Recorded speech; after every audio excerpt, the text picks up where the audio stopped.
So the Battle Pass Part 2 of Draconic Rage is here, Chromatic Scales, and we can see the rewards that we can hope to obtain. On the free track, we just have 2 enchanted keys. That's nearly 200 Zen worth. A legendary bag, 42 extra slots. A companion equipment choice pack, which contains some of the best companion equipment in the game. However, all it really has going for it is the highest item level, and you don't really get a lot of options. For DPS, you have this Tarnished Emerald Talisman, giving accuracy and crit severity, and the rest of them don't give dual offensive stats.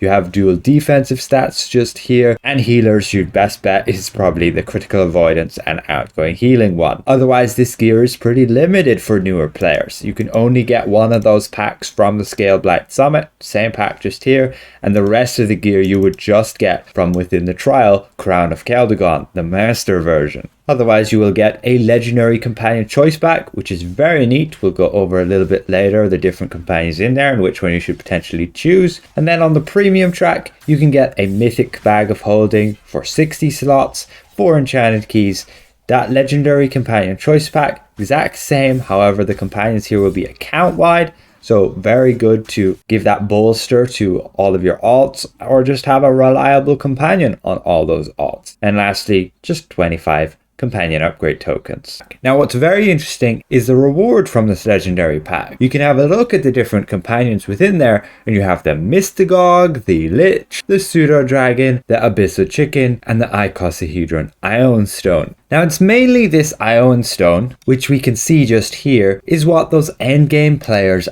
are after. Now for me that still shows an XP bonus, but it should be reverted to movement speed when you actually go and equip it. Now as a companion, it's an augment giving crit strike, combat advantage, and power. And if we can compare that against other companions which give 3 offensive slots, you're looking just at this Owlbear Cub, which gives us the additional accuracy, combat advantage, and crit severity. And you look at the math of that, and you can see that it's about 1% in terms of damage in favor of the Icosahedron Ioun Stone. However, you then want to look at balancing your stats and figure out which one best suits your build. For example, if you do indeed look at a barbarian, they do have extra benefit from capping their accuracy rating, and thus having the extra accuracy from the Owlbear Cub can be more beneficial than the Icosahedron Ioun Stone. And if you are indeed intent on going with the Icosahedron Ioun Stone, which in my opinion is a much nicer augment, it's not going to be some little pet that runs around, you can have this nice stone floating around your head. You may very well want to consider switching your arms instead of, let's say, the risk odds of participation giving, or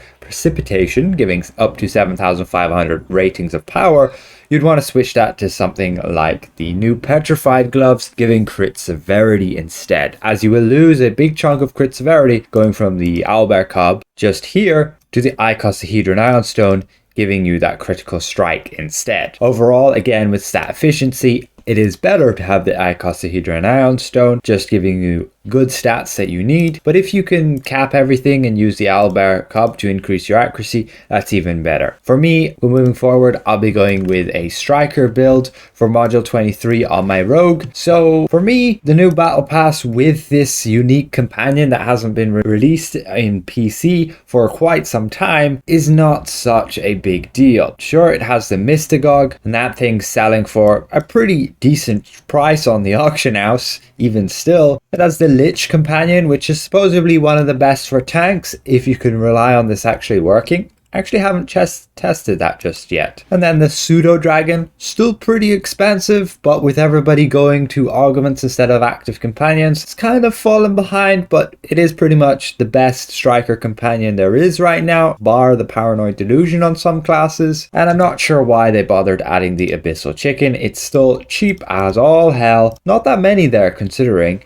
but yeah, from this pack you then get it as legendary, and yeah, it really isn't anything special. It used to be broken as all hell, but it definitely got reduced a good while back. And then of course that Icosahedron Ioun Stone. Now the rewards from this are all going to be bound, so you won't be selling or making any profit of this stuff, except perhaps some enchanted keys, open some lockboxes, and potentially you get some loot you could sell. Otherwise, you can see the rest all just bound to account on pickup. And of course, this legendary pack with the companions, once you equip the companion on a character, that's it, it's on the character. But if you get the premium pass, which is 2,500 Zen, reducible by getting a coupon from the celestial bags of refining, just like this one here, you can get the 20% off, which will reduce the price down to just 2,000, which I'll buy it at a later date, but there's no rush and I'll just wait on my Zen exchange. You will be able to get this pack, which has then all of those same companions, but account wide. Again, you're only choosing one from the pack, so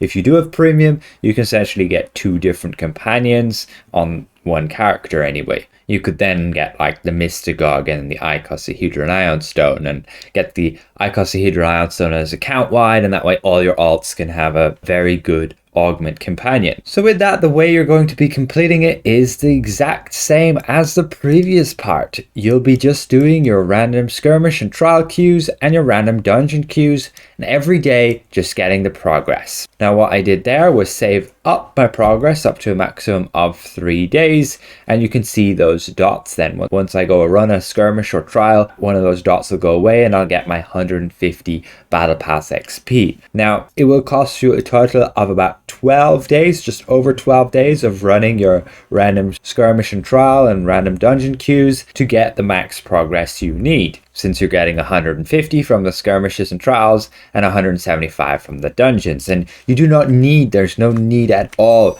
to be running those trial queues or advanced dungeon queues, which just can take a lot longer depending on your group. You could just run skirmishes and dungeons, and there you go. You could even just run skirmishes the whole month, every day, once a day, and that's it, and you would be able to get enough completion. Overall, yes, many of you would have the right to say that it is a little bit underwhelming in terms of the rewards, especially those of you on console where the Icosahedron Ioun Stone has been available in the Zen market prior to Module 22. But those of us on PC, that Icosahedron Ioun Stone hasn't been available for, what, 4 years now, so that's been quite a long time, and they are updating its bonus to give move speed instead of XP. With that said, just to have some fun, I wouldn't recommend spending many rerolls as of now. Wait for the new loot system to come about and then consider running the content that you love to do so on a farming basis. Otherwise, for now, just wait until those drop rates are improved. Just bide your time and get your daily rough astro diamonds. Again, Module 23, just 2 weeks away in June 14th. So with that said, I'd like to give a massive thank you to all of my channel members for helping me keep my channel going. And if I present this well, consider leaving the video a like. And if you're new around here, consider subscribing. See you guys around. Goodbye for now.